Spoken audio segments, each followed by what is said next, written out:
Yeah. I love my HBCU. And boy, I love it, love it. I love it, love it. I love my HBCU. And man, I hope my team they won. Yeah. I hope my team they won. Yeah. Man, I hope my team they won. I hope my team they won. Yeah. I tune into the HBCU Sports Lab to see if my team won or lost. If they lost, I'm quiet as a mouse. But if they won, keep tab. I'ma do the dab, yeah. Dr. Cavil, he know what he be talking about. Mike and Charles, they know what they be talking about. They compress the analytic data with the hip hop. If you know them like I know them, they gon' tell you if your team, if they won or lost, and who the ball. So listen to Professor, yes sir, and pay attention, cause he gonna teach a lesson. This is Dr. Cavil with Inside the HBCU Sports Lab. Yeah, I'm back making moves. Had to get back down here for homecoming. We're gonna give you a slice of that, but we have some other HBCU news and some big matchups that the team will do today. Great conference I was part of in terms of the R2 HBCU deans that showed up in the house. I'll give you a little bit of information on that, but it's time to say welcome to episode 571 of Inside the HBCU Sports Lab radio show and podcast, a show that's covering the sporting HBCU dash for all things HBCU sports for institutions large and small, from the NAIA to the NCAA. We share insights and information on the HBCU sports culture, HBCU athletic aesthetics to facilitate the story of HBCU athletic programs and the business of HBCU sports. I'm your host, Dr. Kenyatta Cavil, along with my co-host, Mike Washington. He's on assignment. Literally, he's flying in. He wanted to make sure he was in for homecoming, so he skipped the show. Like with Mike, priorities. And Charles Bishop, he's always on time. We're filming from our home studios and a signal live to our KCOH 1230 AM studios with the Texas Radio Hall of Famer. That's multi-Hall of Famer Ralph Cooper, in the beautiful home of Texas Southern University from Houston, Texas. With that being said, let me bring on the crew. Let's bring on the team and see how people are doing today. Today's episode of Inside the HBCU Sports Lab is sponsored by THD Agency. THD Agency is a company that provides sporting and educational and consulting data analytics. While I'm ready for some Prairie View homecoming, I do want to let people know that I'm repping, and I got a little taste in my blood. You know what I'm saying? Sometimes you just got it like that. Wilton Jackson II, how you doing today? I'm doing good, Doc. I see you got my name right for right now, so we good. Hey, I'm gonna open it up, right? Just mess up somewhere. Tell me what the name might be. I got you. No telling. The second, I got that right too. AD Drew, how you doing today? I must admit, man, you're looking really nice in that Morehouse gear. Just so people understand, he's nice making look, it AD. Nice look, man. I like it. Changing out of your orange and green. That looks good. I thought you was gonna say golden tiger. Golden tiger to a maroon tiger. I thought you was gonna really go with that. But. Nope. Shout out to all my rattlers. Still hello. I know, but Charles, you must say of all the rattlers that who do this in this space, I am probably one of the most objective rattlers, because I'm always the pessimistic rattler of all of us.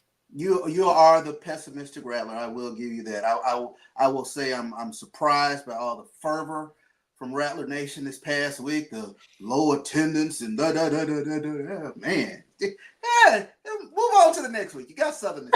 Let's get to it. The only thing that I'm gonna say, Charles, if the 100 would have been there, maybe we would have performed a little bit better. Hey, that's a serious statement, though. That's a serious statement. Yeah. You talking about being in the football business and what it takes. Yeah, that's a huge component of the game. How many other fans would have followed if 100 came in there? How many more just regional Jackson State fans or just fans of HBCU sports would have came?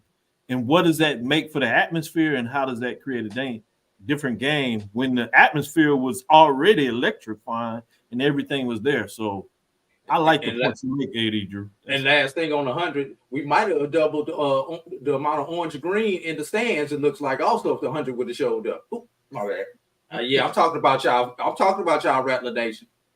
That's fair. That's fair. Hey, I can only stand back and watch, but that's fair. Yeah. Well, you know, Drew gonna call it like it is. Yeah. With that being said, one of the reasons Drew has the Morehouse colors on is the fact that Morehouse College and Tuskegee University of all matchups, SIAC matchup, is selected to play in 2025 NBA HBCU Classic presented by AT&T on February the 15th. This came out news release. This is part of the special announcement. I know a lot of folks connected it with other things, but no, this is what we were referencing. And you still have to hold on a little bit for that, whether it's for Tuskegee or Morehouse in terms of those announcements. But with that being said, I'll let Drew get in a little bit in there as we get further in the show, but I did want to kind of highlight this as great news of the day to open things up. The NBA today announced that Morehouse College Tuskegee University men's basketball programs have been selected to compete in the 2025 NBA HBCU Classic presented by AT&T as part of the NBA All-Star 2025 in San Francisco Bay Area. Big deal. Proud of the SIAC. Both Morehouse and Tuskegee should be excited for the pageantry and all the fans that get to be a part of it, particularly out on the West Coast, which is another place that certainly loves its HBCUs. So great announcement here. As I said, we'll get into some nuances that AD Drew will be able to share with us that we can't quite get anywhere else. But with that said, I'm going to go to you, Charles, and let you add some additional news. What else do you want to share today? Yeah, let's take a look at it. And SWAC Digital men's and women's basketball schedule was released. SWAC announced its 2025 SWAC men's and women's basketball broadcast schedule for the SWAC Digital Network. Texas Southern, Arkansas, Pine Bluff, Alabama State, and Jackson State will tip off in a league doubleheader, starting its coverage on Saturday, January 11th. The schedule of SWAC Digital games includes several rivalry matchups, featuring Alabama State at Alabama A&M on January 18th, Alcorn at Jackson State on February 22nd, and Texas Southern at Prairie View on March 8th, and Florida A&M at Bethune-Cookman on March 8th as well. So a record number of the league's men's and women's basketball games, 40, are set to be broadcast on the SWAC Digital Network, with coverage concluding on Saturday, March 8th. So big news from the Southwestern Athletic Conference in regards to broadcasting their basketball games. Hey, SWAC Digital Media is back in the business. We've kind of seen it quietly from football, but when you see this magnitude of games, you can tell that different framework is going on with the SWAC. And it's been done really smooth and quietly. But I like what's taking place in terms of utilizing the SWAC Digital Media, protecting your space, and all the support you're getting from the sponsorships, which I'm hearing continues to grow. With that being said, Wilton Jackson II, what news do you want to share today? So, Doc, I want to kind of get into two in a row, man. That's 2 in a row. It is. We're gonna make sure we give you a notch on the bar for that one. Hey, get it right. Get it right. Wait till I'm telling you. Wait till you say something I don't like. No, I got you. I'm gonna get into some other news a little bit outside the SWAC. Some news about Google partnering with the HBCU to advance AI sports reporting. Thanks to a $100,000 contribution from Google, Morgan State University School of Global Journalism and Communication has partnered with JR Sports Brief Productions to advance sports coverage and news reporting through the use of artificial intelligence. This innovative research and development effort will explore how AI can streamline and bring greater efficiencies to traditional sports journalism by creating automated post-game content such as box scores and video news reports. As a person who, all of us has seen how journalism is constantly changing, AI is not going anywhere. So seeing this come and actually people being upfront about how it's being used and how it's being used effectively at athletic departments is very important. So I wanted to highlight that. Oh, very important. Great information. Big deal. Morgan State University continues to do big things, as you saw right there. Let me go to you, AD Drew. What other news do you have on your mind going on right now? Outside of the fact that my plane ticket is secured to San Francisco, California.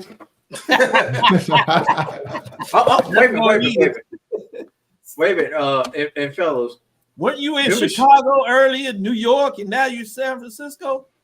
That Morehouse brand ain't all bad. It ain't all bad, you know. And membership also has its privileges, fellas, because you see what they gave us. I'm hating now. I'm officially hating. We see it. No. Now hold the hate. Now it's time to hate. Oh wow. now personalized. Now I'm just disgusted. I'm past hate now. Good stuff. Actually, I just wanted to go a little bit deeper. Sure. Into this game. This was one of those things that when I took this job at Morehouse, that was kind of, I was embargoed on it. I was a be into it in the multiple conversations that we've had over the last few weeks, and just kind of giving the excitement of what happened right there. I mean, these young student athletes realize this is an opportunity not only to showcase their skills, but for the brand and brand recognition, because both Tuskegee and Morehouse have they have a good California-based alumni. So that's one thing that's really going to help this particular game, is because they have a good base out there in San Francisco, LA, specifically the two of them. And for all those out there on the left coast, Phoenix, Arizona, Vegas, we want to see y'all in Oaktown, because we will be playing in what was called Oracle Arena, where the Warriors used to play at. It's now just called the Oakland Coliseum once again. And your boy might be able to hook you up with a discount code for 50% off. If y'all stay around, I may hook y'all up with a discount code for 50% off for the tickets. Just to our game, not to the All-Star game. I want to make that clear. Not to All-Star Saturday night. It would just be to our game. You already knew what they were gonna do. With that being said, I got a couple I want to get out of here. That's a pretty big deal to be. It stretch a little bit beyond just athletics and sports. Alabama A&M president Daniel K. Williams and his administration team and all the folks involved with recruiting, they officially announced today, for the second year in a row, Alabama A&M has reached record enrollment. Record-setting first-time student numbers have helped Alabama A&M grow to 7,295 students for the fall semester. That is significant, great to hear in terms of enrollment growth. I remember when I was around at A&M and they were at 545, right under 5,000. So good to see great growth in terms of what's taking place there. So I thought that was big news. I also want to share, esports, Charles, how we're trying to move around this space. HBCU awarded $400,000 grant to infuse esports and computer science from Winston-Salem State. Winston-Salem State has received $400,000 National Science Foundation NSF grant that will integrate esports into HBCU computer science education programs. The grant was awarded to Winston-Salem State University Research Team by Dr. Jawanga Zhang, a computer science professor, along with co-principal investigator Dr. Mustafa Atay, computer science professor, and Dr. Renee Style, associate professor of health, physical education, and sports studies. The award is from NSF, Historically Black College University's undergraduate program, and will support their project titled Enhancing Undergraduate Computer Science Education Through Esports. Big time. I saw this also with Johnson C. Smith doing some work. So shout out to Winston-Salem State Nation. East Greensboro, I see you doing that at work. So I wanted to shout them out. Give a little love to Johnson C. Smith as well, as they have one of the big esports where they have a top-ranked program, as well as they're getting some grant money to do some work like this. So pretty excited when you see this kind of things taking place. So just wanted to do a little work in terms of what that looks like in terms of what's going on there. With that being said, let's take our first break, come back on the other side, and talk about some HBCU sports. While we're lost in the sauce with the other stuff, there is a football season going on, and we know some of y'all want to transition to basketball, but other folks are in for a hunt. We're going to talk about it. With that being said, stick to We'll be right back after this break. It's never too early to plant the seed, to share the tradition, and instill a sense of pride in your HBCU with your little ones. HBCU Pride and Joy Children's Boutique helps you share your school spirit with a wide selection of adorable kids apparel and accessories officially licensed from your favorite HBCU. Visit hbcupridejoy.com and follow us on all social media at HBCU Pride Joy on Facebook and Twitter. Supermarket sushi, really? No. Wait, Troy, you work here? I'm never not working. Like Head & Shoulders Scalp Shield technology, up to 100% dandruff protection, even between washes. Never not working, huh? Oh, Troy, you're such a good teacher. Yeah, I know. Never not working. Never not working. Never ever not working. Are you serious? Never not working. Dandruff protection that's never not working. Head & Shoulders Scalp Shield technology. Hey, grab me one too.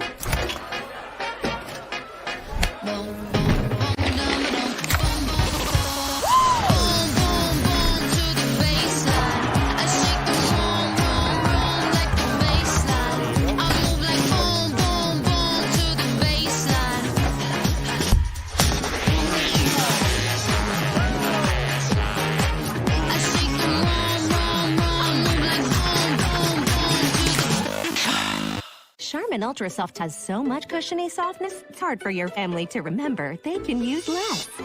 Sweet pillows of softness. This is soft. Holy Charmin.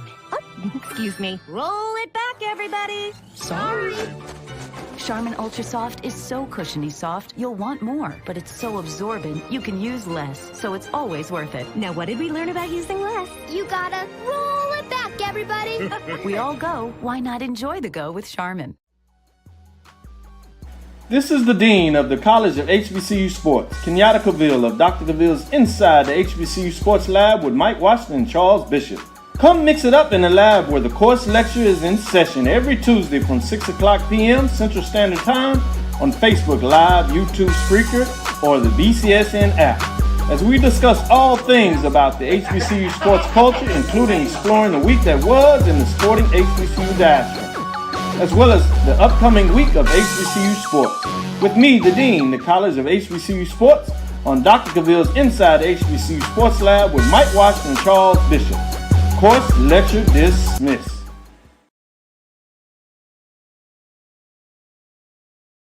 Compress the analytic data with your hip hop. If you know them like I know them, they gon' tell you if your team, if they wanna law, and who the ball. So listen to Professor, yes sir, and pay attention, cause he gon' teach a lesson. This is Dr. Cavil with Inside the HBCU Sports Lab. We have Alan Williams. I think he's at the Airbnb or something, man. He was sending some pictures. He had pool. I'm like, say, man, you gonna make it homecoming? You gonna get comfortable down there? Bruh, you know how we do down here at Prairie View. We here for homecoming, getting ready to set it out. Let me just walk y'all around real quick. Let me turn this camera around. Let's see what we're working with. You see what we're working with? Hey, turn your camera sideways, Alan, so we can get a good view. There we go. There we go. How about that? Yeah, that's better. Hold on, let me put you center. Yeah, already. It's going down this weekend, man. I might not make it to the yard. I'm just saying. Don't worry. We'll be there. We'll be there Friday before we go back to the yard. Hell, we might be there Sunday morning to do the show, Charles. Pretty much. What you think, Charles? Yeah, it looks about right. Yeah. I think that it's approved by Charles. Done deal. There we go. Appreciate it. We are excited. Let's get into some of these matches. Go ahead, Alan. I'm sorry. Yeah, our folks are already getting turned up, man. Everybody got here about 5 or 6 o'clock. They're about to throw some meat on the grill, and you know how it goes. So I'm looking forward to this weekend. Hopefully we can get a dub against A&M Commerce. We're going to see what team shows up. That's all I'm going to say. We're going to see what team shows up. Can I get that State Fair Classic team? I want that team. For sure. Well, hey, I'll be making my move towards that direction. Make sure you save me one of them ribeyes. There it is. After the show. With that being said, I do want to give some updates to AD Drew. Charles got a chance to talk about this matchup. Number one, Johnson C. Smith, Golden Bulls, going to Bowman Gray, Winston-Salem State, North Carolina, to face number 3 Winston-State Rams. Winston-Salem State Rams, I said. Let me make sure I get that right. WSSU. Because we certainly got a follow on here, and he won't let it go, Charles. No, he won't. So I'm going to give you because we call A.D. Drew one of the gurus at the mid-major level with the Division II programs. And I know he focuses a lot on the SIAC, but he also keeps up with the CIAA. And we don't have Stephen Gaither to give us his update on this. And I think he would use the cheat code. He's so much of a fan. I'm not sure if he can talk about it objectively. Obviously, they've had a great show the other day where they really focused on it and seriously did some great comments. But, Drew, before we move into some of the major division games, I'd be remiss if I didn't give you a chance to talk about that. And Winston, if you want to, you got a chance as well to talk about it. I'll let you know. You let me know if you want to give it down. But with that being said, Drew, go ahead. Well, Johnson C. Smith has passed thus far every single test that they have had this season. They've won ugly. They've blown people out. They won close games. They have pretty much seen everything. A team that ended last year with good potential, but a lot of interest. Everybody healthy this year. We all know we don't have to go through the math and the playoff ramifications of this particular matchup. Johnson C. Smith, you would think that with the win, they could go ahead and sew this up. Nah, because all the competition in the South this year. Yeah. Johnson C. Smith wins this and goes through this undefeated. They will have earned it. It's not like they have a cupcake schedule. You're right. Yeah. For Winston-Salem, this is almost do or die. They have to get this victory because, number one, not only are they looking up at Johnson C. Smith, but you've got Union and Virginia State out there. Now, we know one of those two are going to knock each other off because of the head-to-head matchup. Right. So, for Winston-Salem, a second loss, knowing that those two are still out there and not likely to falter, would almost essentially eliminate it. Now, yeah, y'all know I love chaos. There's some crazy math that can happen. We actually said that the other day too. Where, I was watching the show where you could have one of the Virginia schools with 2 losses, Winston-Salem with 2 losses. I believe Fayetteville State still has 2 losses, if I remember. Yep, that's correct. And Livingstone right now has 2 losses in conference. I'm not sure if Fayetteville, and I'm going off the top of my head, I don't know if Fayetteville and Livingstone have played it. They did play each other earlier, correct? Yes. Okay, so we don't have to worry about that. But there could be some real funky MEAC-ish type math that goes on, not only in this conference, but in the other conference also, the SIAC, depending on what happens the next 2 weeks. The one thing, last thing before I turn this over, at least right now in the CIAA, you don't see a classic trap game because of the competition this year. You know, last couple of years, you've always seen that trap game. You remember a couple of years ago, Union lost that game to Shawan, and they wound up sneaking in. And we always see it that trap game about week 8, week 9 before the big matchup where somebody will drop a game. I don't think that if they drop that game this year, it's not going to be because they were overlooking their next opponent. It's going to be because they legitimately lost the game. Which direction would you hedge? Which way are you pushing coming out of this matchup? Johnson. Let's see. History says Johnson C. Smith hasn't won in pretty much since I was in diapers. So, yeah, I might have been potty trained by then. What is it? 1973, 1974, something like that. I mean, I wasn't even potty trained in 1973. So, I mean, history is on the side, but sooner or later, All good streets come to an end. It has to come to an end. Hell, the Boston Red Sox finally won one after 86 years. The Chicago Cubs won one after 100 and some years. Hell, why not? Why Johnson C. Smith can't win one after 40 some odd years? I mean, I'm just saying. I like it. Ricky Burton, shout out. We in the lab. Yes, we are. Wilton, do you want a piece of this or you want to go straight to the major division? I'll just add a little bit more to what AD Drew said. It's really more of just a statement. I think that for me, I think this will be the year that JCSU breaks that streak. I think they get that win. I think it will be a close game. I really do. But I also think, and this might be a little bit biased too, because I got a story coming out about JCSU, and I've been looking at a lot of stats. So that probably gives a bias toward me. But I just definitely think they have all the right pieces to finally get over the hump. And to basically go over take that next step. I like the way you snuck it in there, Wilson. That's good work. That's professional. You highly trained professional. Charles, I see you want to say something before we move forward. So if Winston-Salem State were to get the upset, what do they need to do? AD or Wilton? I'll go first, and then I'll let Wilton chime in. Okay. One thing that Johnson C. Smith, looking at the stats, I've only seen them in bits and pieces on film, but they tend to play pretty clean games.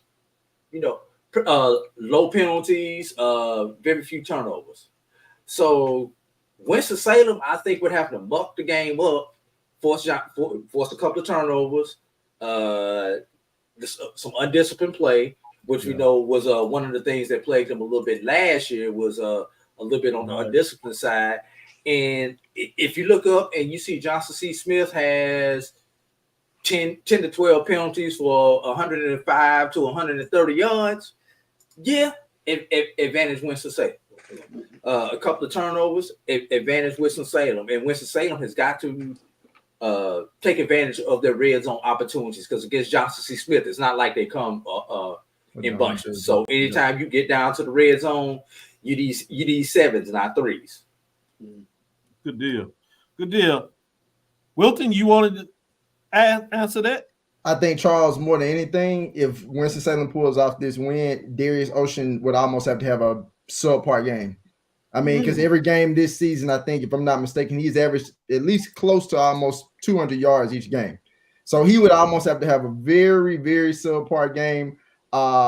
One thing I liked about what Shaw did to Johnson C. Smith, they didn't have that many rushing yards. And obviously they don't really run the ball as the main priority, but it does help with them.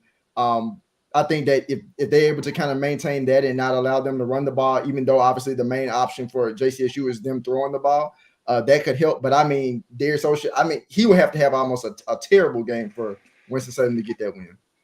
I see D2 HBCU football talk, SIAC talk is in the building. I see you representing. With that being said, Carol, I'm gonna give you a shout out. Particular, I see you late. That means you probably were taking care of some business at the Prairie View homecoming. But you know, I'm still gonna let you in the class. I hadn't locked the door. I just need you to come sit in the front. With that being said, let's go to you, Alan, and talk a little bit about this matchup. You know, Alan has me on this thing now. I've been thinking about this. I think we're gonna get to the brothers.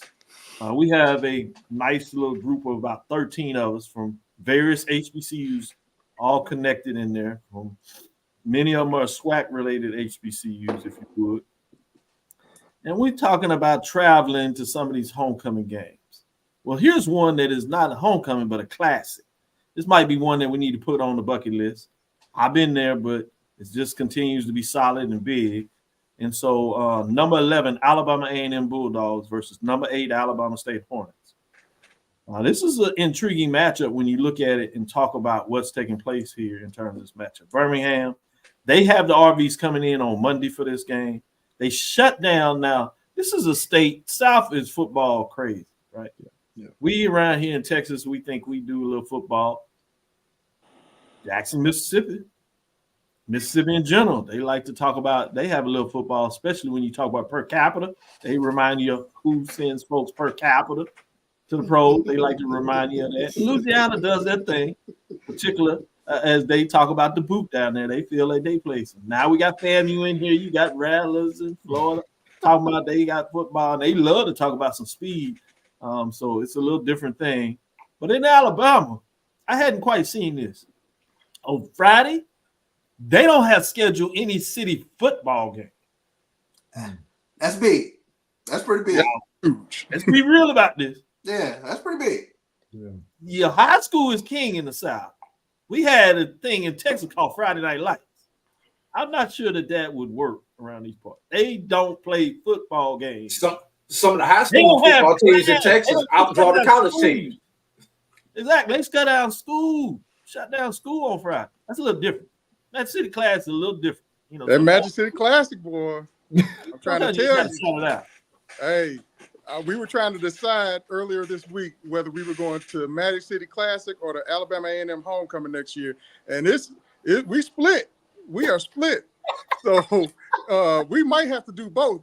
I might have to put that on my Christmas list, but I got to make it to that Magic City Classic, man. They said that is the largest HBCU tailgate in the country. It's not even arguable. I've been there. I witnessed. Proud to say that I participated in there. It's one of the jewels. I tell everybody that are truly HBCU fans. You know, we got a lot of fans, and you should be fans of the school, particularly. But if you're just a fan of HBCU football, the culture, everything that I talk about in my research, that's one you got to put on your bucket list. Eddie Drew, I know you wanted to sneak something in there about the game in terms of some. No, I was just saying, you were comparing the high schools and them shutting down the high schools in the city of Birmingham as far as competitions and everything else. I was just saying, you talk about high school football in Texas. Some of the high schools in Texas outdraw the colleges, and they have bigger stadiums than a lot of the colleges down there. So, I don't know if that would work. Right, that's what I'm saying. I don't think it would. But it works in an Iron City. Exactly, no doubt about it. With that being said, what's your general thoughts? It's really offense Bulldogs versus defense Hornets. You can flip it. That's a lot of it. Charles put it out there and said, hey, that's the matchup you want to look. Any different thoughts that you want to put out there, Wilton, in terms of this matchup? Not really. I think that I really just want to see what version of Xavier Langford we're going to get against Alabama State. Yeah, I mean, I think it really does come down to that. Of course, obviously, the running game that Alabama A&M has, but I think it's really going to come down to will we get an early version of who we know Langford to be and orchestrating that offense, because it's really going to come down to what he does for them to get that win against Alabama State. Drew? I'm going to say this.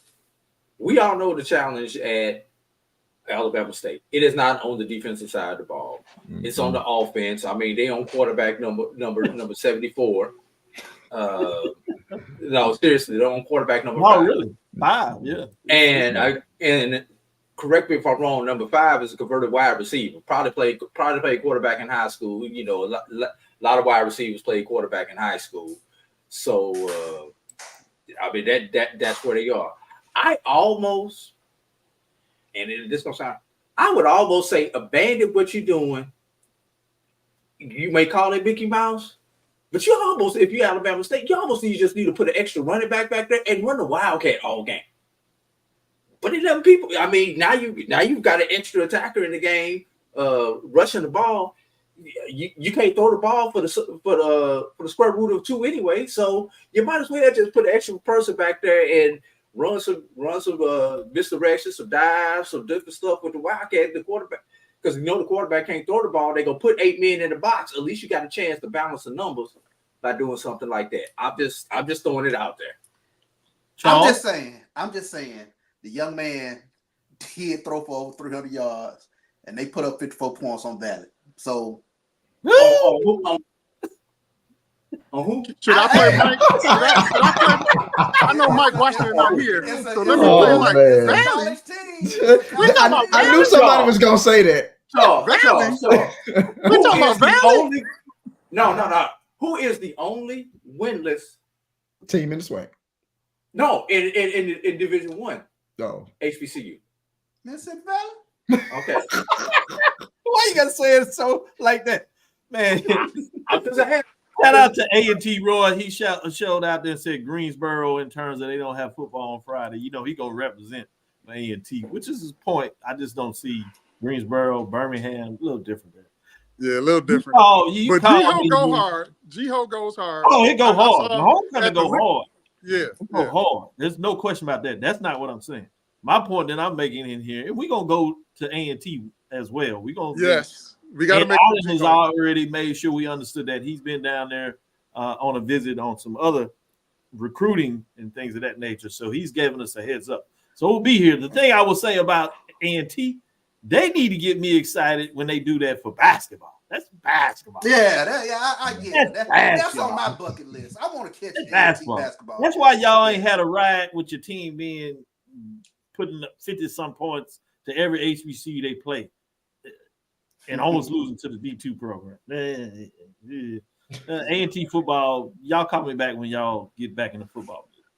With that being said, let's take our next break. We'll come back on the other side, and we're going to talk about this SWAC matchup. It used to be intra-conference matchup that went back to the 40s.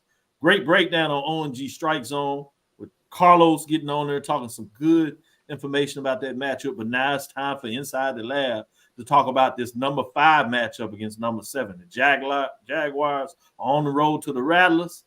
This one interesting. We'll be right back after the break to discuss it a little more. Looking for the ultimate cultural experience of 2025? The Zora Outdoor Festival of the Arts is where you need to be. From January 31st to February 2nd, Eatonville, Florida will come alive with incredible live performances from the Laverne Experience and Sunshine Anderson. Immerse yourself in interactive art. Take a journey through history with a new virtual tour app that brings Eatonville's legacy to life from your phone. Enjoy family-friendly STEM activities and explore over 80 unique vendors. Please don't miss the unforgettable R&B tribute to the legends. This is more than a festival. It's a celebration of Eatonville's rich cultural heritage. Visit zorafestival.org for tickets or to become a vendor. We'll see you in Eatonville, the oldest Black incorporated municipality in the country.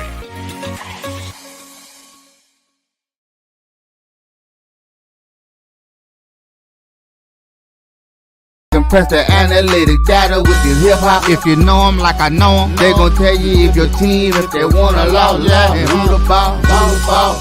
So listen to Professor, yes sir, and pay attention, cause he gon' teach a lesson. This is Dr. Cavil inside the HBCU Sports Lab. Allen had to get back to his homecoming festivities. He's gonna make sure my steak is hot and ready to go. I told him prime ribeye, man, medium. Y'all already know. With that being said, let's get back into this football game. Not homecoming here, but it's a big time matchup, top 7. Rivalry that goes back before it's become a conference game over the last couple of years. Playing this game since the 40s. It was the longest inter-conference matchup at the HBCU level, FCS level, for a while till they stopped it with the coaches getting into it.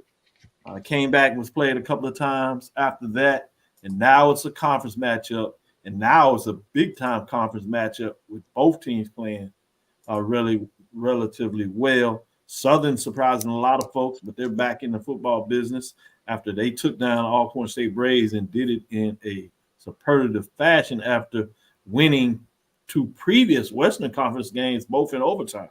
With people questioning a lot of things. Not quite questioning the Jaguars the same, but now the question is kind of shifted to the Rattlers after a tough road loss to Jackson State. So I'm fascinated to see what the gentlemen have to say about this matchup because it is big time. Top 7 matchups according to the major poll that was released on Friday.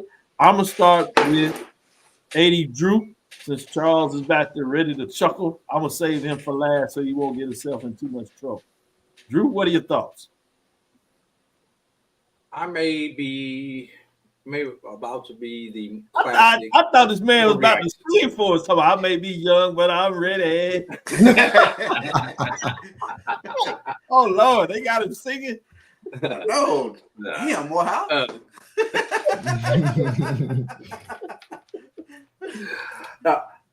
This may be a instant overreaction because the last thought in my mind was Jackson State running all over Florida A&M University.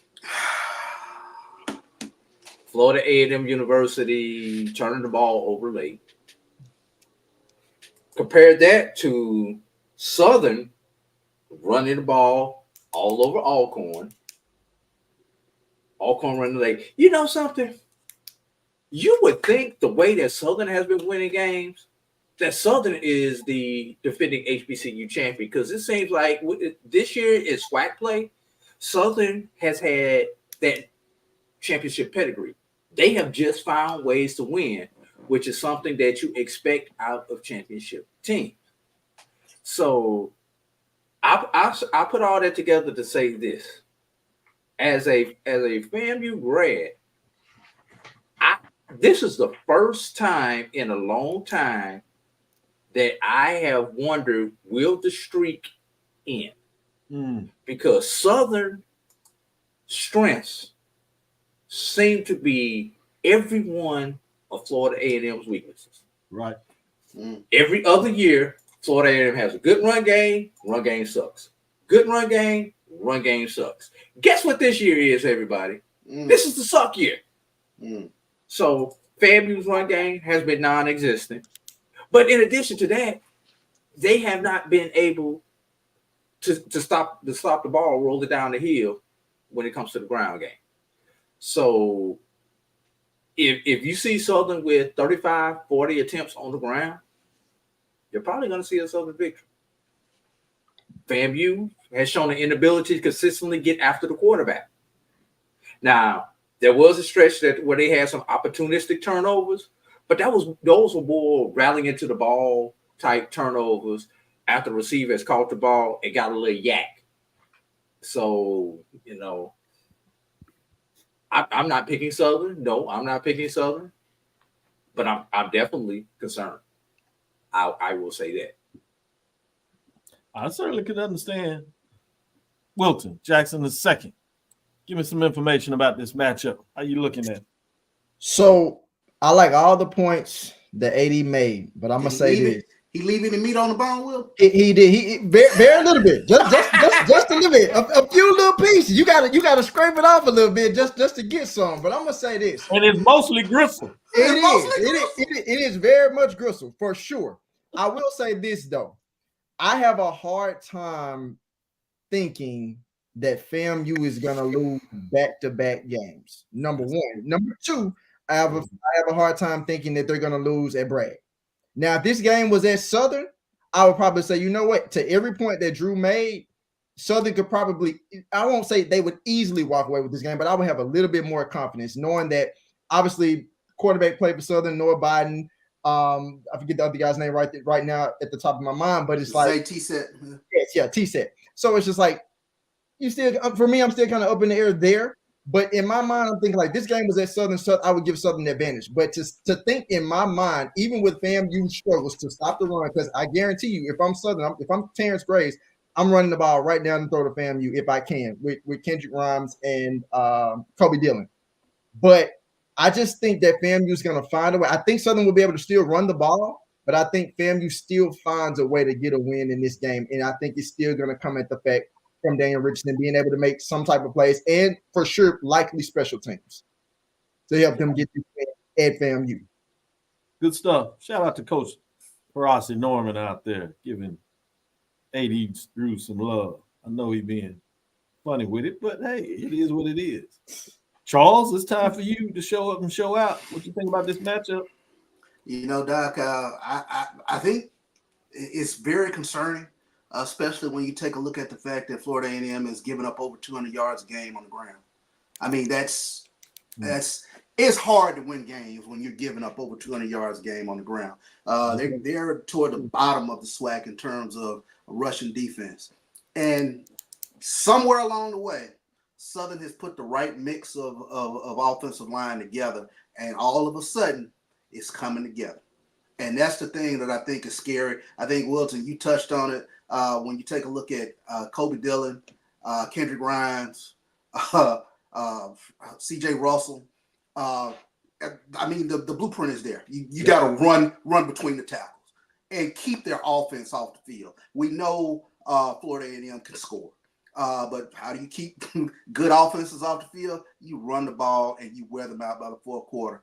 I think Southern can go in and in the street.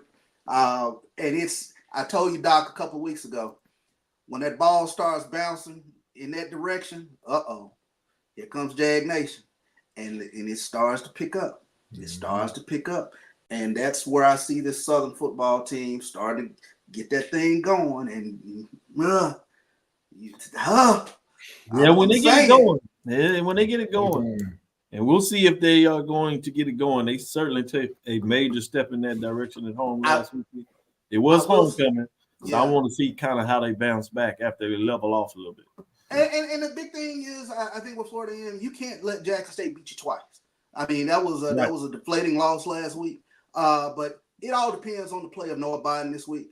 And I've said this week to week. There is a sweet spot, and you're starting to see it all over the conference with regards to quarterback play. Yep. Somewhere around 20 attempts, 20, 22, 23 attempts. That's enough. You know, that you get enough to keep you honest. Number. Yeah, you get over that, then you got some issues going. So he had 22 last week. Yeah, I think that's where the quarterback play is this year in the SWAC. You don't want to give them too many opportunities to throw you out of football games. Good stuff. Let's take our last break. We'll come back on the other side, and guess what? It's MEAC time. We're going to talk a couple of MEAC matchups. Playoffs. No, not even talking about playoffs. It is a mini playoffs when you talk about the MEAC. Yeah, for sure. Hey, man. The rest of the season. Yes. Exactly. With that being said, let's take our last break and come back on the side, and we'll talk about two of those matchups. At AutoMasters LLC, our mission is to serve our community by providing quality automobiles at affordable prices. All of our vehicles are inspected and certified to offer you the confidence in knowing you have a quality vehicle. Our goal is to provide you with a seamless process and positive experience for your automobile purchase. Financing recommendations and specific vehicle inquiries are available at your request. You can find us at www.automasters06.com and follow us on Facebook and Instagram. Also, please feel free to contact Terrence Miles at 601-927-7794. And oh yeah, tell him Sonia sent you.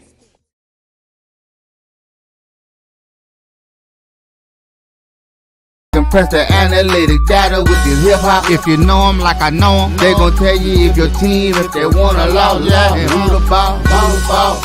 So listen to Professor, yes sir, and pay attention, cause he gon' teach a lesson. This is Dr. Cavil inside the HBCU Sports Lab. This first matchup is a little weird to me, and it's fascinating for multiple reasons. It's Howard Bison going on the road to Norfolk State Spartan for homecoming. Howard just came off a tough loss, as you was talking about, Alcorn and FAMU. Howard had a matchup that everybody kind of pointed to against Tennessee State. Tennessee State looks like they're rolling, getting things off. They're off this weekend, so we don't have to take a big look at them. But now it's conference play. Norfolk State already has a loss. Remember, they played in the Circle City Classic to North Carolina Central that is really playing great football. But this is an intriguing matchup to me to kind of kick things off in multiple ways. Certainly, if the Spartan lose, it's over. Bison, after losing last week, they got to find a way to get that little winning spirit, or it starts to trickle down, as you said, Charles, in terms of FAMU. If not careful, you can let a loss to Tennessee State beat you twice. So starting with you, Charles, what are your thoughts in terms of this matchup against the Howard Bison, Norfolk State Spartans? I think the number one thing is who's going to say uncle first. I mean, when you take a look at it, Howard, number 2 Russian team in the MEAC, Norfolk State's the number 3 Russian team in the MEAC. So I'm expecting, Jared Hunter and Kevon King to get their yardage. I question whether Norfolk State has enough offense to put Howard down. I think Howard goes in and spoils homecoming. Bad taste in Howard's mouth from last week to have their homecoming spoiled. Turnabout is fair play. I think Howard gets the win. Wilton, let me go to you and get your thoughts in terms of this matchup. Howard Bison, Norfolk State Spartans. Where you going with? I think Howard's going to get this win. I don't see them, kind of like what I said about FAMU. I don't see Howard losing back-to-back games here. I think a lot of it's going to come down to their dynamic playmakers. Obviously, Jared Hunter at running back, but then also for those that don't know, obviously they have their 2-quarterback system with Howard, and I think that could be to their benefit in going against Norfolk State. And I think that Howard gets the win. Good commentary, 80 Drew. You know, last week we had came up with the bottom of the barrel bowl. If I was to give this game between Norfolk and Howard a bowl name, it would be the Disappointment Bowl. Have there not been 2 teams that have been more disappointing in the MEAC in their non-conference play than Norfolk State and the Howard Bison? I mean, Norfolk, we expected Coach Dawson Oldham's to turn things around year 4 of it. Yeah, we know they had the quarterback out for the first 4 games, but even with the quarterback returning, we still have not seen what we expected to see out of Norfolk. And Howard, after giving away a couple of games, you know, we still have not seen the Howard team that we saw last year that came to play and won the MEAC last year. So one of these teams is going to come out the champion of the two of the most disappointing teams in the MEAC this year. And by the way, consolation prize goes to Morgan State as the disappointing team, because we expect Morgan State to find some offense also. So with that being said, I think the team that does come out of this matchup may be in a good position to surprise some people, and you know, they may not win it, but they'll get that momentum to be able to knock off, and let's be real, 2 top contenders, Central, South Carolina State. Maybe this will be that momentum that they need to get in position to knock one of those 2 off. And that's the game next week, Thursday, and he's going to get all the highlights. But speaking of Morgan State, let's go to that matchup as a second matchup to discuss. Morgan State Bears. Defensive is their calling card, and they're playing a number 1 ranked team on the road, the Eagles, who have all the offense in the world, it looks like. They look clearly like the best team out there. I don't think anybody's arguing with them being number 1 rankings. They have several of the first-place votes, a couple of other teams tagging with them or whatever, but I think most folks at this point in the year, Eagles have been known to kind of let one slip past them every year. Is this the game that you look at this one? You know, Bears going to be ready. I'm going to stick with you, Drew, since you brought up Morgan State Bears, and I'm going to go to Wilton next because he's shaking his head clearly like, man, you waste my time. No. And then I'm going to come to Charles to kind of close it out. But Drew, what are your thoughts in terms of this Morgan State Bears, North Carolina Central Eagles? I'm trying to sell it. You know, that man tried to sell me their car too. They had a knock in the motor, but I didn't buy it. Smart. I mean, exactly. So I'm going to be smart about this commentary. Obviously, we know defensively two of the better teams in the MEAC. Throw South Carolina State into the argument, rank them how you want to, 1, 2, 3. Yeah. All right, but offensively, we know who has the clear advantage in this particular matchup. Can Coach David Wilson find some way to manufacture points from defense or special team? Can they get a scoop and score? Can they get a pick 6? Can the defense cause a turnover to give them a short field in plus territory or even in the red zone? Can the defense stop Central when they drive down, enter the Bear red zone, and have them come away with 3 points or even better with no points? That's the only chance Morgan State really has in this game. You know, they're not gonna put 50 up on them. But I think on paper, Central could win this game by 30 easily. He said might as well be 50. Oh my God. I know. Wilton, I know it's homecoming. Is that your trepidation or is it other thing? What just has you being like, there's not a chance in the world that the Bears are going to be able to come into the homecoming of North Carolina Central and get the win? Well, Dr. Cavil, for me, it's one of those things that, we always know the saying of defense wins championships, and that's true. You can have the greatest defense, and that's very, very, very important. But at some point, you have to be able to score some points. Number one. Number two, you have to be able to at least have a substantial, pretty somewhat average quarterback to at least run your offense to be able to orchestrate what that's going to look like. And with Morgan State, I think the thing that I've been saying all season is like, I'm not worried about the defense. I'm worried about what they're going to do offensively. But if you keep your defense on the field, this is just simple math. If you keep the defense on the field for so long, they're going to get tired. Even if this game was a one touchdown deficit for Morgan State by halftime, by the end of the game, I don't think it's going to be a one touchdown deficit. I wouldn't say it's going to be 30 points, but at the same time, I would at least say maybe two touchdowns, maybe even 17 points. So 2 touchdowns and a field goal that North Carolina Central wins this game. I think they just have too many weapons on the offensive side of the ball for Morgan State to consistently keep stopping them or not being able to stop them. Excellent points made. Charles, bring it home. North Carolina Central is outscoring their opponents 216-48 in the last 4 games. They're averaging 54 points a game. I sustain both arguments from Wilton and AD in terms of does Morgan State have enough offense? The answer simply is no. They are the MEAC's version of Alabama State.